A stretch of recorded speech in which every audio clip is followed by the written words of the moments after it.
Vindheta bhaktin krita punya rashi tata tatotsalpita hridya kasmad radha padam voja sudambu rasi Bhajami radham aravinda netram smarami radham madhura smitasyam Vadami radham karuna baradram tato mamanyasti gatirna kapi Anaradha radha padambo jarenum anashritya brindatavim tat padamkam asambhasya tadbhava gambira chittan kutashyama sindura sasya vagaha Shama sundar shikanda shekar smeraha samurali manohara radhika rasikamam kripanide swapriya charanam kinkarim karu Aho bhagyam nanda gopa brajokasam yad mitrang paramanandang purnang brahma sanatanam Ha devika kubara gadgara yaddavacha yache nipatya bhuvidandava rudpatartya sya prasadam abudasya janasya kritva gandharvike nijagane gana videhi tavaivasmi najivami tvaya vinahiti vikyaya devi tam nayamam charanantike. Everyone. Shri Krishna Chaitanya Prabhu Nityananda Shri Advaita Gadadhara Shri Vasadi Gaura Bhakta Vrinda Hare Krishna Krishna Krishna Hare Hare Hare Rama Rama Rama Hare Bolo Shri Gurudeva Ki Jai Shri Swami Prabhupada Ki Jai Samasta Rupanu Guru Varga Ki Jai Saparshad Gaur Hari Ki Jai Gaur Nityananda Prabhu Ki Jai Shri Radha Ramanju Ki Jai Lalita Vishakasta Saki Brinda Ki Jai Shri Ruparati Manjari Adi Manjari Brinda Ki Jai Nitai Gaur Pramanandi Hari Hari Gaur Hare Krishna.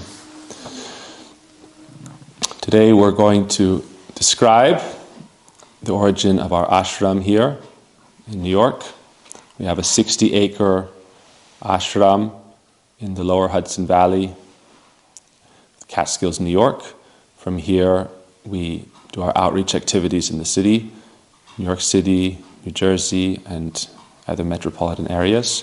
This ashram is a Bhakti academy where we train students how to achieve the perfection of life. What is the perfection of life? Different kinds of perfection, different kinds of goals of life are there. There are 4 general goals of life for human beings. First one is called dharma. It means to practice some kind of life that is different from animals. That's dharma. Dharma for animals is to eat, mate, sleep, and defend. Dharma for human beings means something above that, something extra. However, most dharma performed in this world is called cheating religiosity, according to our Vedic scripture. Srimad Bhagavatam, dharma projita kaitava. Most religions and the proponents of those religions are cheaters. Most people following are being cheated because they're also cheaters. Why? Because for them, the purpose of dharma is to live like an animal. Dharma is meant to help us enjoy in this world, like animals, how to eat, how to mate more nicely, how to sleep more comfortably, and how to defend more ably. This is the purpose of our so-called morality and our religiosity. How to eat, right? We see very elite upper class people. They don't like to eat unless they spend about $500 or $1,000. Is there caviar today or not? Useless. They don't feel good unless they spend a lot of money on themselves. Then mating. Srila Swami Prabhupada would describe this. Why animals have free life, but we need big, beautiful buildings, and as our desires increase, we need more and more varieties of flavors of this propensity for sense enjoyment. Sleeping, we need big, soft beds. How big? Bigger. And defending, It's not enough to use sticks and stones. We need missiles and bombs. This is religiosity. This is merely cheating. Why are we doing these activities? Simply because we're infatuated with this false conception of life. I am this body. This body is real, this world is real, but it's not the most real. The most real is the realm of spirit or consciousness. You could say, I only believe in what is real, that I can see with my eyes. Can you see your feelings? Can you see love? Can you say, this is love? Can you define and grasp happiness? These are all mental states. So how can you say the mind exists? This kind of reductive reasoning leads you to question your own existence. Do I exist?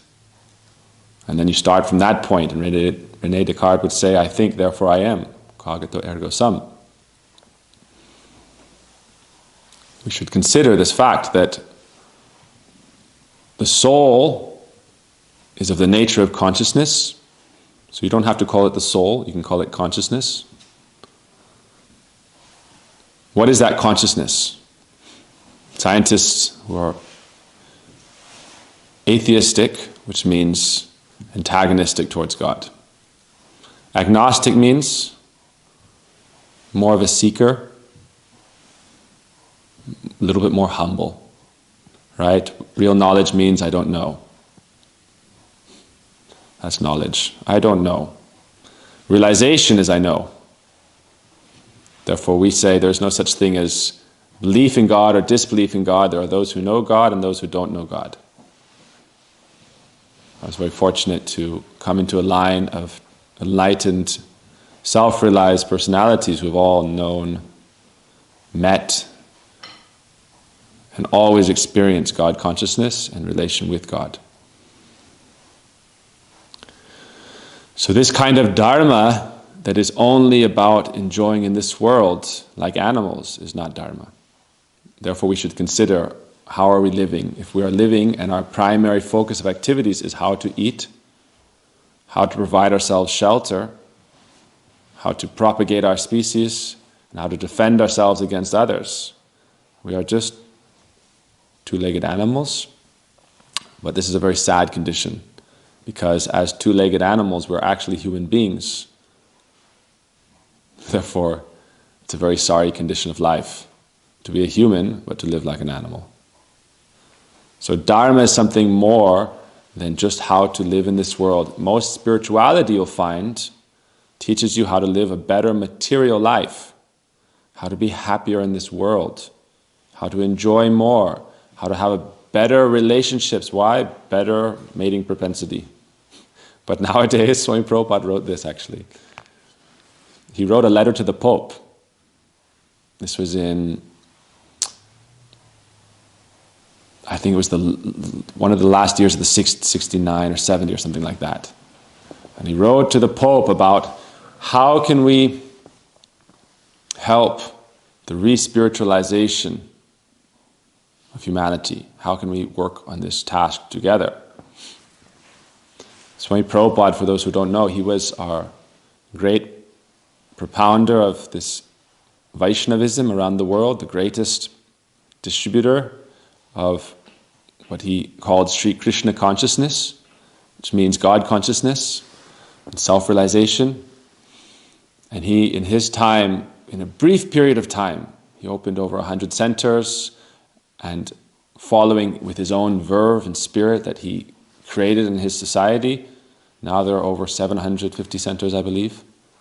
Right? Just in Delhi alone, there's like 15 preaching centers and 4 or 5 temples.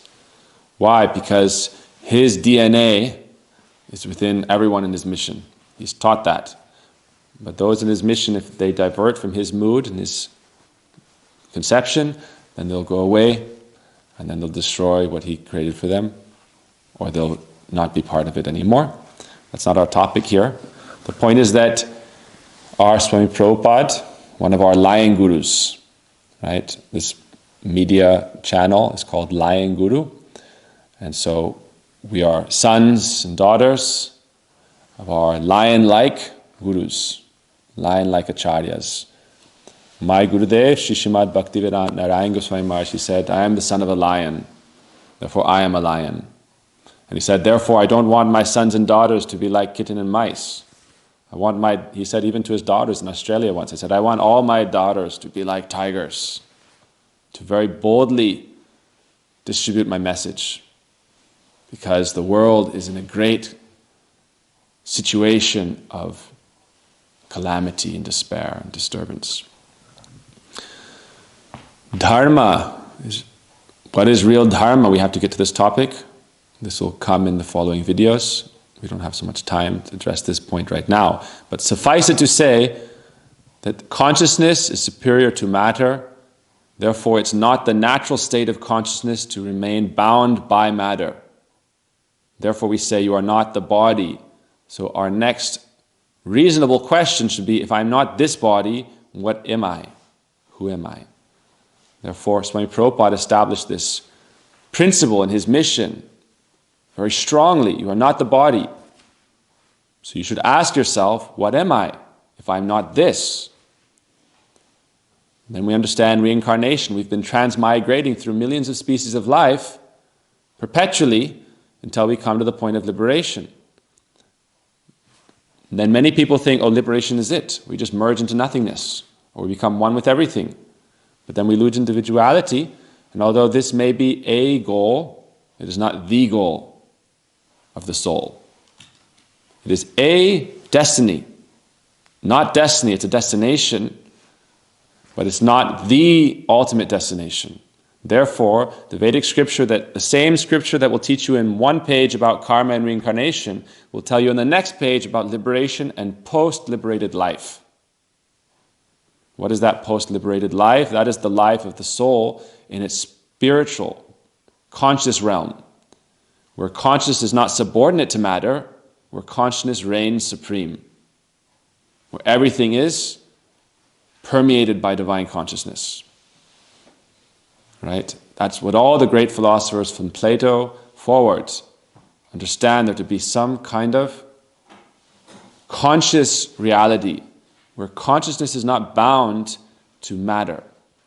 Because as a principle, consciousness is superior to matter.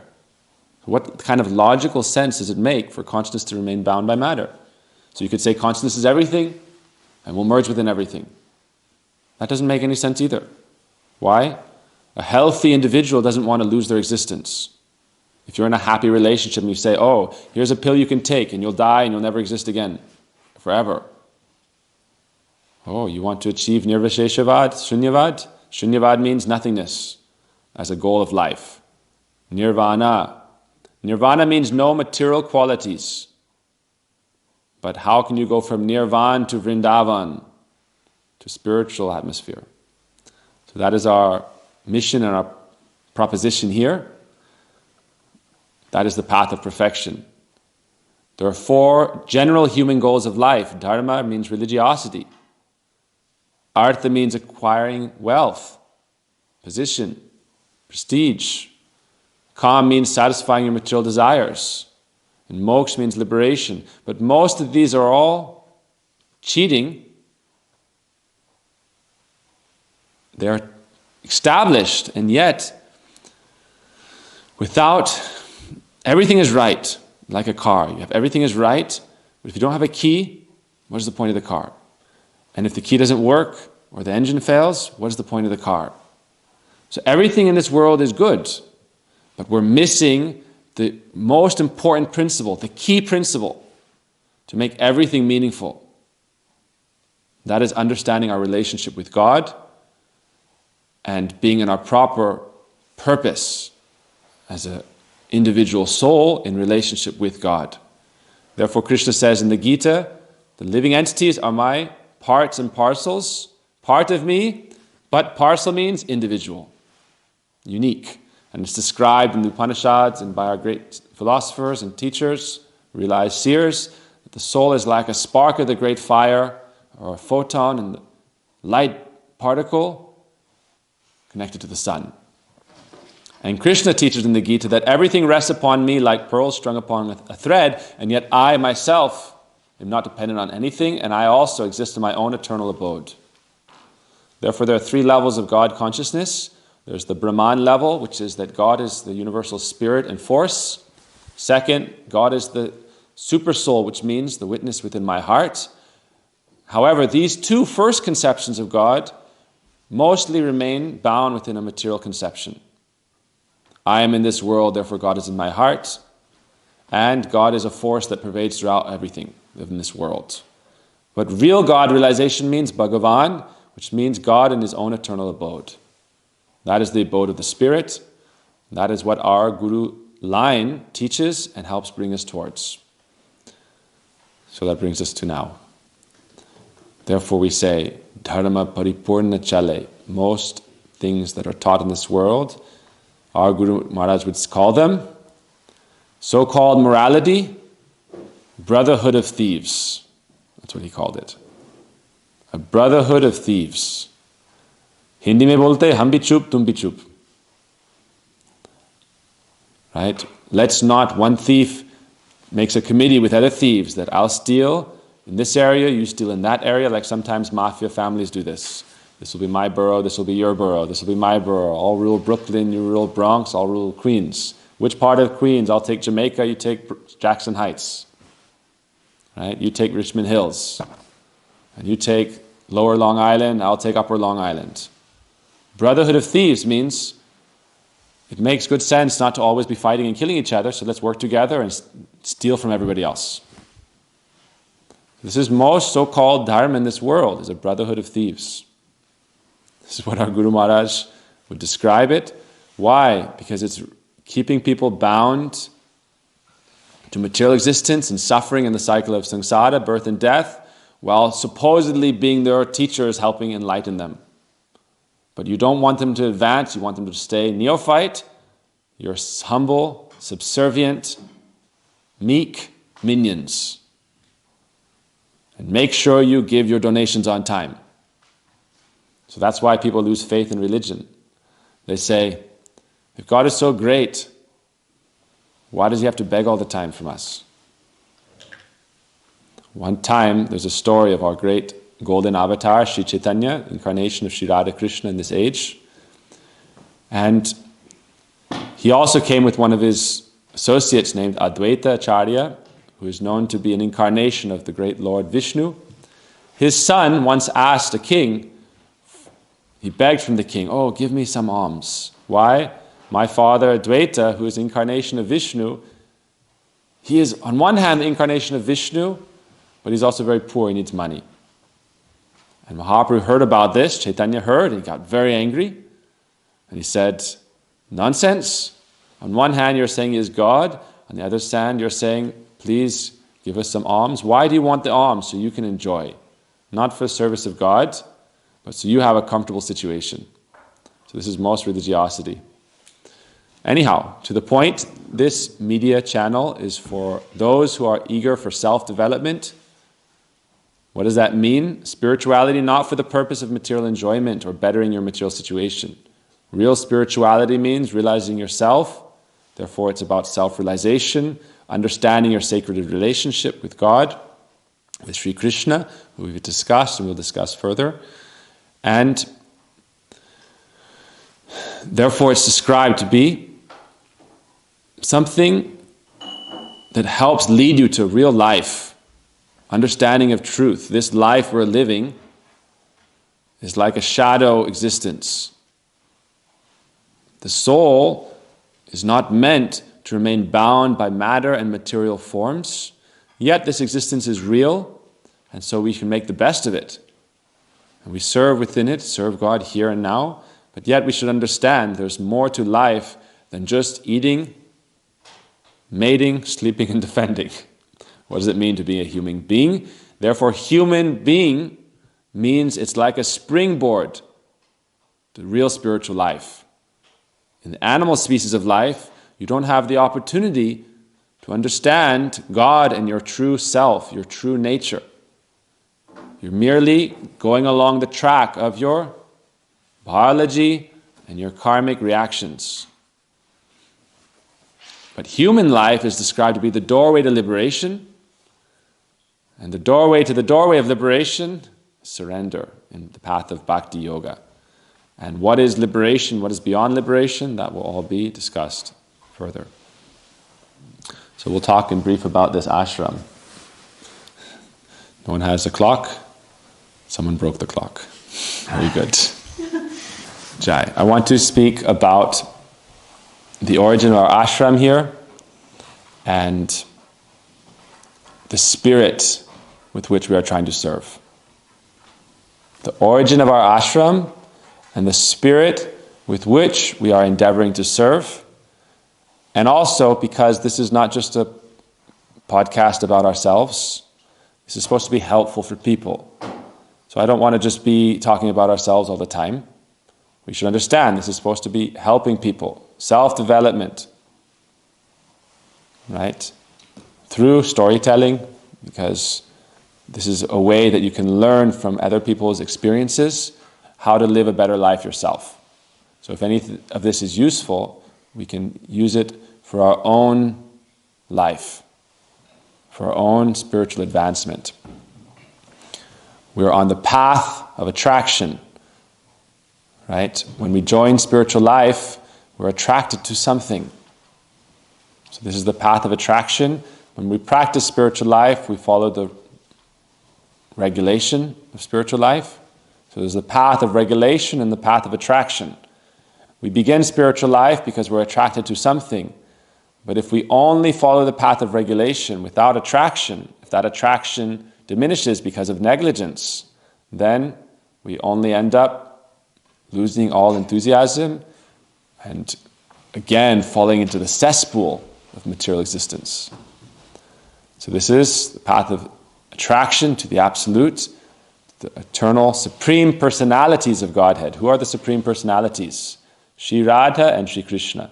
In our Vedic culture, we always worship Shakti and Shaktiman together. Shakti means the feminine principle of Godhead, and Shaktiman is the masculine principle of Godhead. So these two in their highest expression and the highest reality are known as Shri Radha and Shri Krishna. So they together are objects of love and devotion and worship. Therefore they are known to us as the supreme personalities, the supreme beloveds. Right? We are separated parts and parcels, expansions of the Lord's divine energy.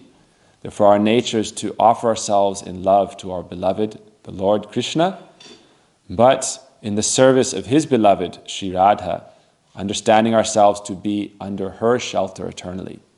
Why? We are expansions of the Lord's divine energy. There's the energetic and the energy. The energetic is the masculine dimension of the Godhead, and the energy itself is God in his feminine aspect, Shri Radha. So our ashram started in 2020. I lived in India for 16 years in my guru's monastery, and this is obviously a long story, and we'll address this in the upcoming episodes. From childhood, when I was 9 years old, I received initiation from my guru in Vrindavan, a holy pilgrimage site, the birthplace of Lord Krishna and Shri Radha. So at 9, I received initiation there from my guru and did pilgrimage for 1 month, barefoot, living very austerely with my father and many Westerners who went on that pilgrimage. When I was 10, I received the Brahminical initiation and the instruction from my guru to be a monk and serve his mission. He repeated this instruction to me almost every time he saw me. A couple times a year, every time he would come to Badger, our hometown, which he called New Braj, he would say, "Oh, now you're this tall. When you're this tall, you'll come." But first I was short, so he said, I was about maybe, 4 feet. How tall was I, Gopamataji? I don't know. When you're about 10 years old, 9 years, I don't know how tall you are. But he would always say, okay, when you're this tall, you join. And every year it would start a little higher, but it would end the same height. So when I graduated from his school, I grew up and studied in a Vedic Gurukul, which is like a private school established by one's guru. So my guru established this school, and I did all academic study there, as well as spiritual study. And upon graduating from that school, I followed my guru's instruction, to move and live in his monastery in India.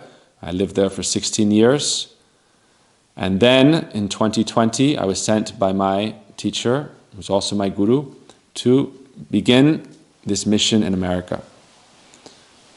So therefore, we have not come here, this is bringing us to the point of this ashram, we have not come here to retire.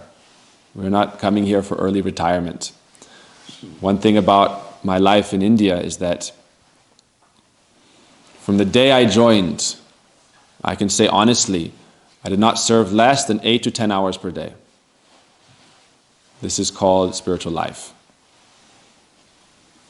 Prabhuji was asking our dear friend, oh, this ashram, how did you build the temple and these houses, how are you fixing them? Who did it all? He said, only volunteers. We did not pay anyone. Right? Only one last day, a little bit of help was there. And we're very lucky that our volunteers were very qualified contractors, right, leading the project. But everything was done by the young brahmacharis and also brahmacharinis, which means like nuns, right? Not only that, but we had a mother here with her son, 3-year-old Arjuna, and he helped shovel the gravel. And why? He was seeing all of us very happily engaged in building the temple, excavating and building a foundation. Why? We renovated an old broken down barn. This barn was sagging, 10 inches down here, down there, falling through there, roof here. So it was like what you call Lazarus temple, right? Bringing it back from the dead. This is the Lazarus temple, right? Christ brought this person called Lazarus back from the dead, so we also helped bring this building back from the dead. Why? All the contractors said you should rip it down, start from scratch. I said, oh, we don't have the money. 4 or 5 people came as consultants and said, rip it down. I said, we don't have the money. What are we going to do? Okay, we'll do it ourselves. They said, I won't do this job. It's 10 times harder to renovate a collapsing building than to make a new one. But they want money. And this is true. Why? By our practical experience, making this for approximately 8 months, we realize that it's much harder to fix something that's broken than to make something from scratch. But this is what we do here. We fix things that are broken. We should understand that our society and our system is broken. Our institutions are broken or breaking. How can we repair and be helpers in society and healers in society? Therefore, we have to serve with enthusiasm and with spirit. Right? Our Bhaktisiddhanta Prabhupada, our grandfather, great-grandfather Lion Guru, in our recent tradition, he was like the first Lion Guru. You can look online, Lion Guru. And who comes up? Bhaktisiddhanta Saraswati Prabhupada. Lion-like Acharya, fearless in the face of difficulty. But where does this power come from? His disciple was known as, one of his many illustrious disciples, was also known as Acharya Keshari, which means the lion-like preceptor. And if you hear about his transcendental activities, it will completely blow your mind. So this is a teaser for the future. We'll talk about some of the miraculous activities of our Acharya Keshari and how he served his Guru's mission. From his childhood, I'll tell one little story about his childhood. One day he was home late at night with his friend, and his mother was waiting for him and said, "What were you doing out so late?" And she twisted his ear, was ready to give him a slap. "Where were you?" His name was, at that time, Jyotsna, right? Which means like the moon, very beautiful, effulgent. He said, he very humbly accepted the chastisement. When you're being chastised, you don't retort, "Hey, you don't know what I was doing? I was doing the right thing. Why don't chastise me?" Very humbly, he accepted the chastisement from his mother. Why? Coming home late at night, 10 o'clock, young boys, who knows what they're doing, right? He said, "Oh, mother," when she said, "What are you doing? What were you doing? What were you doing?" Finally he said, "Oh, would you like to hear? Then I'll explain. First, permission, right? This is etiquette. "I was doing right. You don't know?" You're always chastising me. You don't know, I'm always doing the right thing. No, very humbly accept the chastisement. This is affection. Affection and reproach are the two sides of parenthood. Right? Vatsalya mood, loving affection. So then he said, oh dear mother, in my school, I made a committee, a society of my friends, and whatever lunch money you give us, we pool together, we take the littlest amount we can just to maintain our life, like something simple, and extra allowance, we all join together. In this society, we all took a vow of lifehood celibacy. Right? This was a little later actually, I may be mixing the stories, but when he was still in high school, he made a club. And he said, everyone in this club has to take a vow, for my whole life I'll be a celibate monk. Why? Not because being a monk is such a great thing, but because it allows you to dedicate your life 100% to the service of God. And what is the service of God? Service of humanity. But what service of humanity? What is the principle of the soul, and how to awaken that soul to its true position of spirituality? Because a human being who is living like an animal, helping them live like an animal is not helping them at all. So he said, our purpose in life is to help serve humanity. That is service to God. But a human being is meant to achieve liberation and realize their relationship with God. And you can live in this world in a liberated state if you've realized your relationship with God and your own reality of your nature, your soul, swarup, your body, your spiritual identity. So Param Gurudev made that decision when he was a young man, and he had all his young men with him. We will be monks and serve God. That was his character. Right? We hear in our epics, Bhishma was a great general in the Mahabharata, and he took a vow to please his father and to serve God. He said, I will be brahmachari. Dhrida vrata, vow. And therefore he became known as Deva Vrata. It's a vow of the gods. And flowers fell from the heavens. Right? We say, how do you know when flowers fall from the heaven? When you have very gentle golden drops of rain. Why? The sun is shining brightly, and there are a few clouds and rainbows. And then drops of rain are coming. It's called flowers falling from the heavens. The devas, the gods, are very pleased. So our Param Gurudev, our Acharya Keshari, lion-like preceptor, was like that. So he told his mother, oh dear mother, we made this club with our fellow students, and we help those who are poor and suffering. There was one lady, elderly lady, and she had a disease, and she was going to die if we didn't treat her. So we took her to a hospital, we used all our money, but we were staying there to make sure she was okay. Why? Poor people, you send them to a hospital and leave them, people think they're just like garbage. Right? Unless you have money, you have no position in society. So in this age, people think your self-worth is how big your bank balance is. This is not humanity. Right? How big of a demon are you doesn't mean how good of a person you are. Right? I am this big of a demon. Why? Everything in this world is for my enjoyment. This is demonic tendency. So I'll be very wealthy. But wealth is also according to your good karma. So you can be a devotee or you can be a demon. You can be a righteous person or you can be a demonistic person.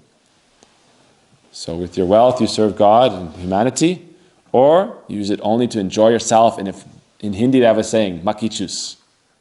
Right? Makichus means people who are so miserly that if a fly comes and eats one tiny bit of honey from your honey jar, then you'll take that fly and squeeze out the honey and throw the fly in the garbage. This is called makichus. Right? No. You suck the fly from your mouth. Oh, chusna. Okay. Next level, makichus. Some people, maybe they don't want to suck it, so they squeeze it out and then lick it. But one kind of yeah, this is right. I have never heard the explanation like this.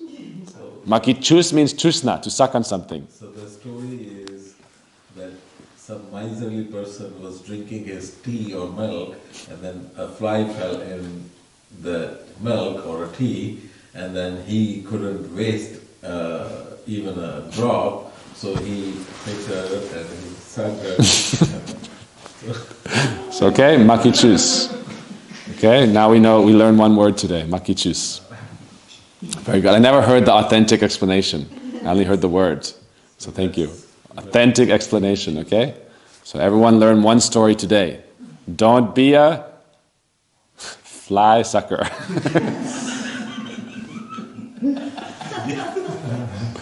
Okay, don't be a miser. So wealth is not bad. Wealth is good. But how do we use it? That is good or bad. A knife is not bad.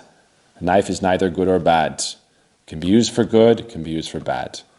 So I'm not criticizing wealthy people. It's generally a sign of good karma to have wealth. Lakshmi is pleased. But if you don't use it properly, the next life you'll be poor. Right? So this often happens. Oh, this is all mine. No, you should understand everything in this world is God's property. We are not proprietors of anything. We can be caretakers.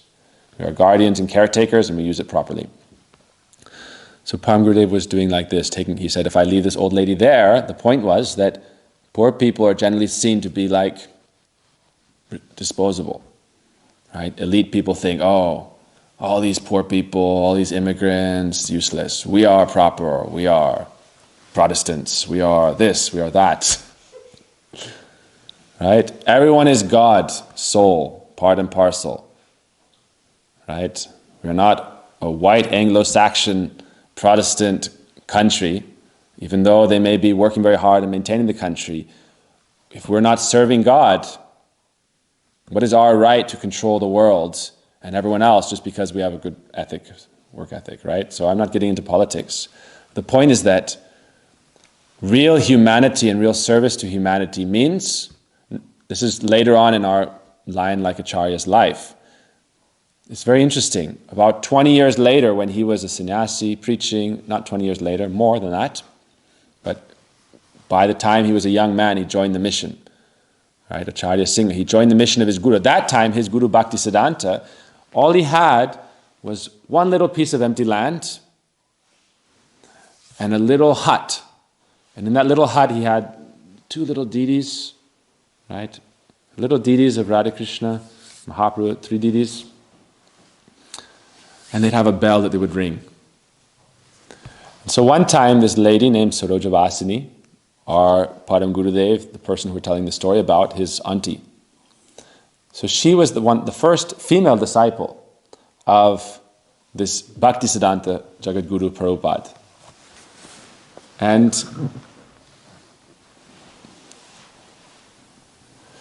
I don't want to get too deep into the details of the story, but when she brought her Vinod, at that time Jyotsna still, then Jagadguru Prabhupada, Bhaktisiddhanta said, oh, I'm going to make temples in every island of Navadvip, 9 islands where Mahaprabhu appeared, and then all over India, and then preaching all over the world.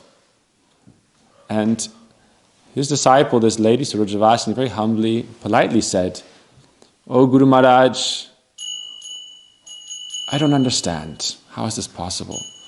You don't even have enough people here to ring the bell and also offer arati at the same time.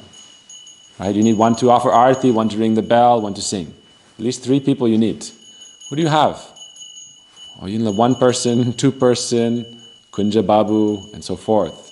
The first people who came. So he said, this boy will do it. This boy, at that time he wasn't even initiated. He said, this boy will do it. He will manage my mission. And this is what happened. He maintained the mission of his guru, and within 12 years or so, they established 64 mutts, monasteries, and performed cultural exhibitions where hundreds of thousands of people would come, huge pilgrimages, the re-spiritualization of humankind, understanding your relationship with God. So that is our lion. Therefore, my guru would say, I am the son of that personality, therefore I am also like a lion. And he said, my sons and daughters should not be timid kittens and mice. I want them to also grow up and to be powerful preachers and healers and helpers and benefactors of human society. Therefore, when our Guru first came to the West, he came to England, and then he went to Holland. He went to these places first, Holland and England. In his first lecture, he said, I have not come to take from the wealthy Western countries and bring it back to poor India. I have come from wealthy India to the poor Western countries. I have not come here to beg, I have come to be a benefactor. What is your relationship with God? What is the nature of your soul? What is the transcendental wealth of divine love? I have come to help reveal that to you and help you realize it and be established in it. So that is his mood. And there was so much opposition. Why? Wherever there is purity, where there is lack of purity, guised as purity, it will attack. Oh, why are you coming into our zone? This is our zone where we preach to people and they are our followers and our disciples. And because you are pure-hearted and people are attracted to you, we must ban you. So no one can come and hear from you, otherwise we will kick them out. So we're not getting into the weeds of this topic right now either. This will come up in the future episodes. We're coming to the point of this ashram, right? So I'm telling you in summary, there's so many stories to tell, and I have to also address what is the question here for your own self-development, for your own advancement. But this is all somewhat introduction. When I joined the mission, right, I was still a young man. I'd been going back and forth to India since I was 9, every year with my father and my family. My father took a vow, I'm going to take my whole family. And he went into credit card debt. 5 sisters, myself, mother and father. And then for a few years we did like this. So he's paying off the debt. Why? Take this valuable opportunity to realize your relationship with God and to achieve perfection of life and realize your true purpose and identity. What is a little debt when you can achieve the highest goal? So we'd go back and forth. And then I studied in school and we would see our Guru and we would travel around with him. Ever since I met him, my life revolved around him. The whole annual year was, we'll see him here and then we'll see him here. 2 or 3 times a year in India or in America, and then in Hawaii or in North Carolina he would travel, or Florida he would travel, or Washington or New York. We would all wait and try our best, right? Like we hear stories of Christ, how everyone would just follow him around. So our Guru was like that. Wherever he went, all his dear followers would follow him. And so they would go into debt just to be there with him and hear from him. So I joined fully when I was 18. And then from that point on, my Shiksha Guru there, he said, you should try to get a long visa. 1 year and coming and going. I knew this also. It's like hop, skip. We say in Hindi, right? Not the us side mein, not the ispat, not the uspat. Nowhere, right? A little bit of spiritual life, a little bit of material life, and where does it lead you to? Therefore, families are generally afraid when their sons start practicing spiritual life more seriously. Oh, we'll lose them. Why? Because ultimately, spiritual life is all-consuming, all-absorbing. So I lived there. I was very lucky. I got 1 year visa. But then I extended it for 5 years. And then I extended it for 5 years. Actually, I extended it 1 year, 1 year, 1 year, 1 year, then 5 years. So for like 8 years, I never left the monastery and my service day and night for 1 day. And then I had to go outside to Nepal for 2 days, and then I came back. And then I had to go once for 2 weeks, and I came back. So for 16 years, I never left my service. And when I was gone, I was doing my service. And when I was away, I was meditating on my service. When I was forced to be in America for a couple of weeks, every day I was meditating on my daily services. Why? This is called relationship, right? But when my Guru, our Guru, departed, it's called Nityalila Pravishta, entering into God's own abode, the world of Radha Krishna. He's always there serving in his highest manifested form, but yet he's also living in this world serving. But when he is leaving this world, he is always completely in that world, but also he's present in a more mysterious way in this world. The point is that when he disappeared from our manifest vision, and we all thought, what to do now? He told me, I'm telling you my personal meditation, what to do now? He told us, your whole life is meant to serve, be a monk, serve my mission. So is there a mission? Or is it finished? Now he's gone? Is he gone? Guru never goes. This is our first principle. Guru is eternal, God is eternal. Just as God is eternal, pure Guru is eternal. Guru never goes, but he gives us a chance to grow and to come closer to him in reality. But it doesn't mean the mission is finished. So this was 2010, end of 2010. From then to 2020, we never thought our Guru is left or gone. We thought, how can we continue to serve him? So for the next 5 years, I worked on this book called Sri Guru Darshan, from lectures and just dictations of our present leader, preceptor, and also from many of his other Gurudev's disciples and his peers and previous family and so forth, and also editing and compiling and writing and weaving it all together as a narrative. We published this in 2016, and along that time we started our mission Bhakta Bandhav. This was in 2012. Why? Something should be there that is to continue the mission of our Guru in a strong, powerful, loving, one-pointed way. No mixture. One-pointed devotion. It's called Guru Bhakti. Guru Bhakti means if you want to love God, first you have to develop devotion for your Guru. Pratamam tu Guru Pujjam. Krishna said, first worship your Guru, then me, otherwise I don't accept your worship. So what is worship? Worship is love and honor and trying to fulfill the desire to help humanity come to God, come closer to God. It's said to save one soul from samsara, which is the endless cycle of birth and death, that you can escape by liberation and post-liberated life, which is real liberation. Save one soul is a more charitable act than opening millions of hospitals. So that is our function, our purpose here. So we started this ashram. Why? This was the instruction in 2020 to come, to start an ashram, to preach the mission, to help it continue to expand. We started our Bhakta Bandhav. Since then we've published 60 books, and every month we're publishing a new book of our Guru's lectures. Right now we have 2 books that we're publishing that were translated from Hindi to English. It's called Sri Guru Vani, Volume 1, Volume 2. This is when he first got back from the West, the first world tour, and all the lectures he spoke there.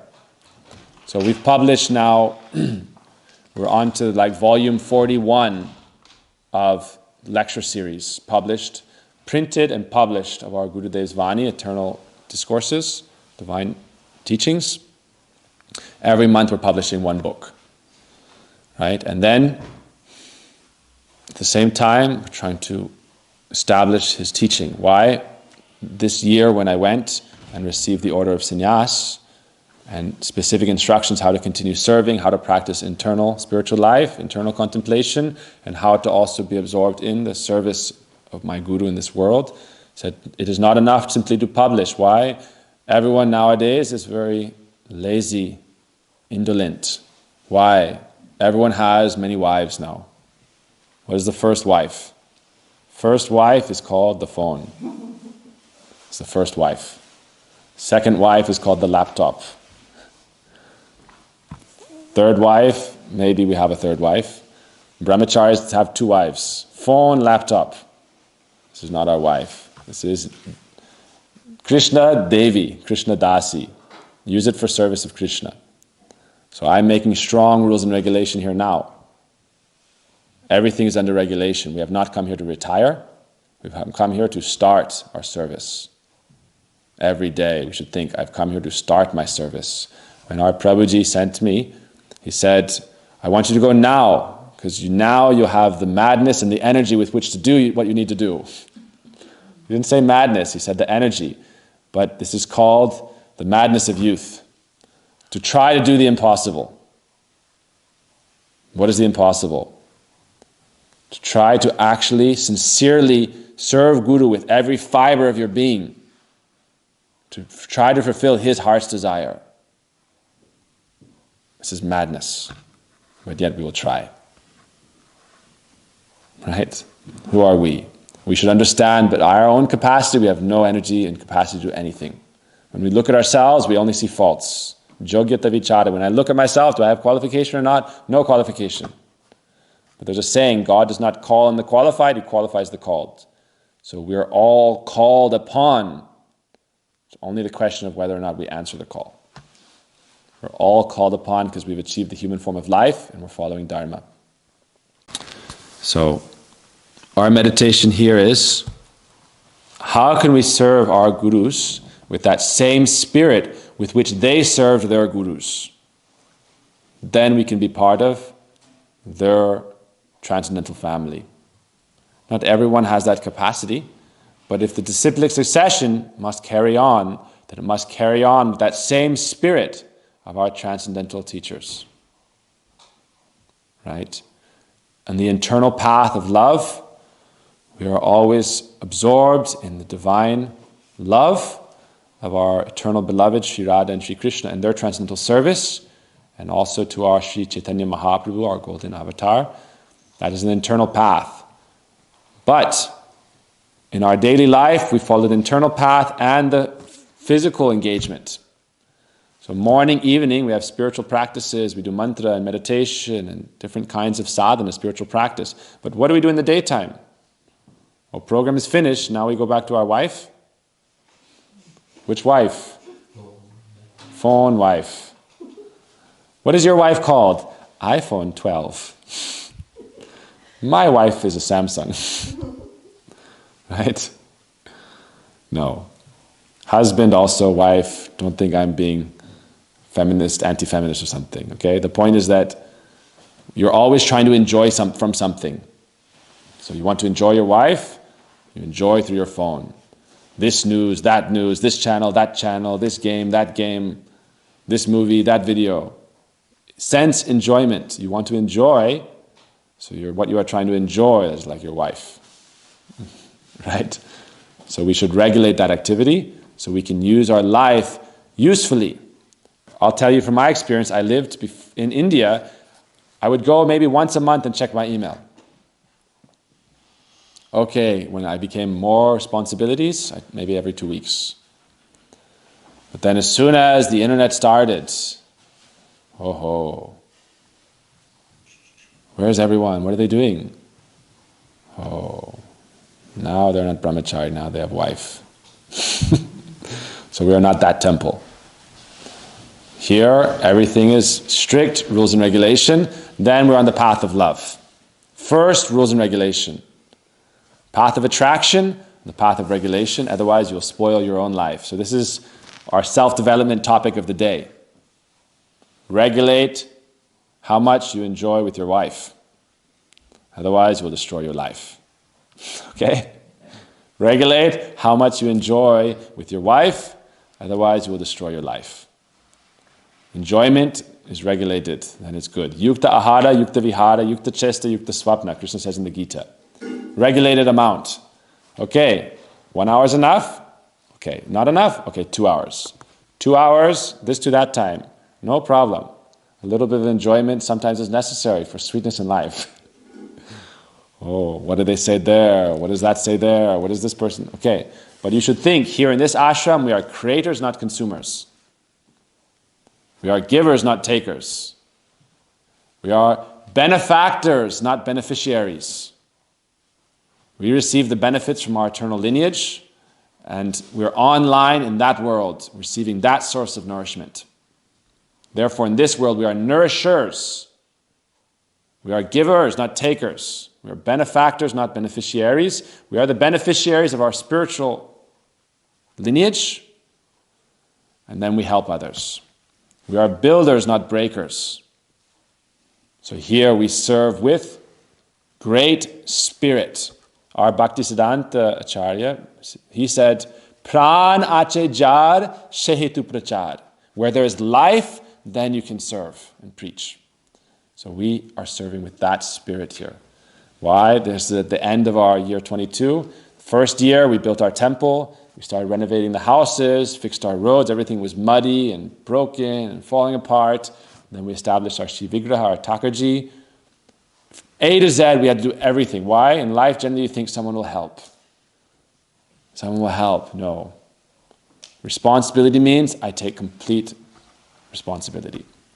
Then God helps you completely. This is one more point for those who are trying hard. By our own capacity, what can we do? We're a dwarf trying to reach for the moon, realizing God. But yet, if you make 50% effort, what is that? Whatever you can yourself. And it said, God does the rest. And what is the rest? Om Purnamada Purnam, it's complete. So that's why mercy ultimately is everything. Mercy is the most important. But effort qualifies you for mercy. So therefore we say, do the 50%. That means try. Make an effort. Therefore our motto now is, to not try is not an option. Right? We have students living here and sevaks living here. Sevaks means someone who are more than students, actually giving their life energy to try to serve their gurus. So everyone receives service according to their qualification and their abilities. But wasted potential is a great travesty. It's a great sadness. So everyone here has great potential, but we should use that potential to actually serve our eternal lineage, to receive their divine favor and their complete mercy. Qualify ourselves for going home to the spiritual world, where is our rightful home, our rightful place. So that is our spirit here. We have served with that spirit to the present time, but we're also fixing the gears and fixing out and figuring out how everything works. And generally in the first few years of a project, you have to work with the different gunas, tamagun, rajagun, this person, this problem, that problem. Well breaks, the car breaks, the lights break, this breaks, that breaks. But we are happy that it breaks. Why? Because it gives us a chance to be a builder and a renovator. Not just a builder, a renovator. The system is broken. Instead of throwing it out, let us try to repair it. With love, to be healers, with love. Doctors, with love. So this is our mentality and our mood here. Why are we happy with obstacles? Because it gives us a chance to build our character and offer our endeavor in the flame of love, the fire of love. That's why it's also called lion-like, lion of acharyas. Our Shri Radha, the divine goddess herself, the supreme highest principle of the feminine aspect of Godhead, she has a famous quotation about what is love. Krishna, her lover, her beloved, eternal God and goddess, he once asked her in disguise, why do you love me? Always making your life difficult. And he spoke all these reasons why she shouldn't love him. And finally, after he was finished, she said, do you want to hear my answer or not? I said, okay. She said, love is like a lion that devours all obstacles in its path.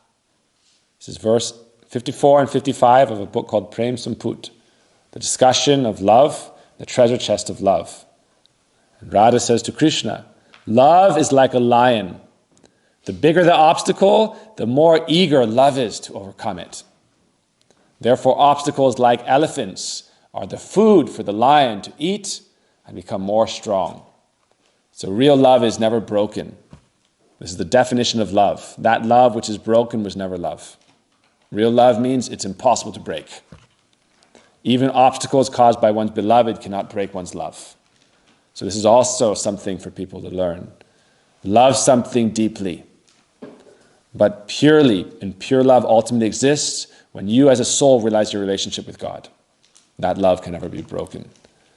So lion-like love means you are eager to face obstacles because it helps your love become stronger. It tests your love. Right? Like gold within a fire, removing all the impure elements, your love is tested. So we're also being tested here, and we'll be tested until the end of our lives.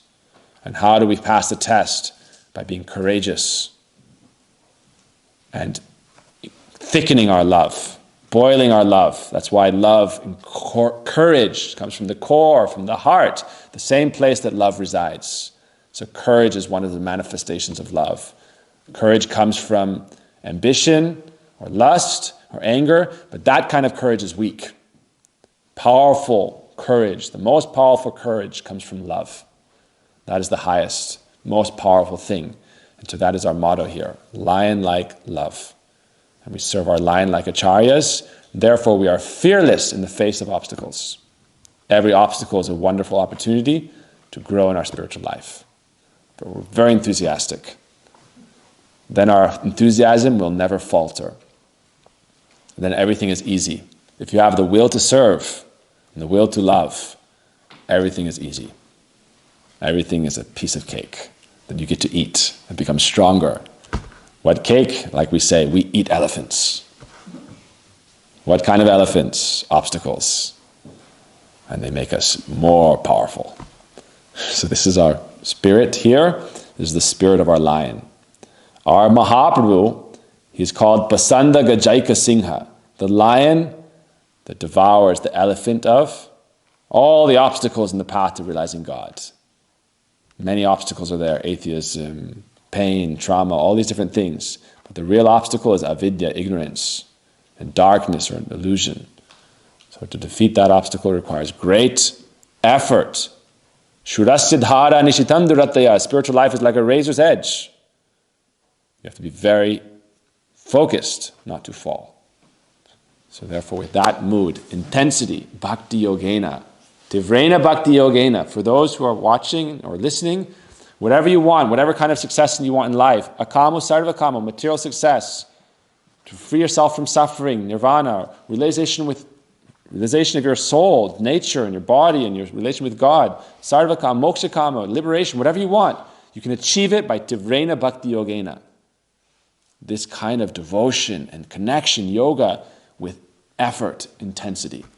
This is our practice here. By doing like this, we can easily achieve the goal of life.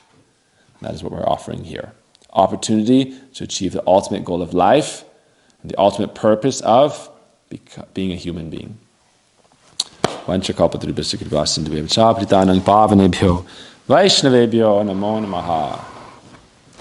Okay, no more kittens and mice. Everyone is growing up.